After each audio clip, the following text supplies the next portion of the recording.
How to see your Apple ID password on iPhone. Let's get started. Use iPhone's password app. This is the easiest method if you are using iOS 18 or later. Navigate to App Library and search for Passwords app. Launch it. You'll be prompted to use your Face ID or use the passcode. Once you do that, you'll be directed to this page. Now here you're going to find this option All. Now scroll and search for Apple ID. It should be near the top alphabetically. Tap on it and you'll see your Apple ID, email and password. Tap the password field and then the eye icon to reveal it. That's it, you have got your Apple ID password. If you have used Google Chrome on your iPhone and saved passwords there, open the Chrome app, tap the three dots at the bottom, tap Settings, then Password Manager, search for Apple, tap the Enter and use Face ID or passcode to reveal the password.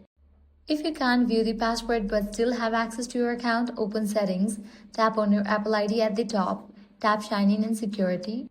Then tap Change Password. Use Face ID, passcode or two-factor authentication to confirm. Set a new password you'll remember.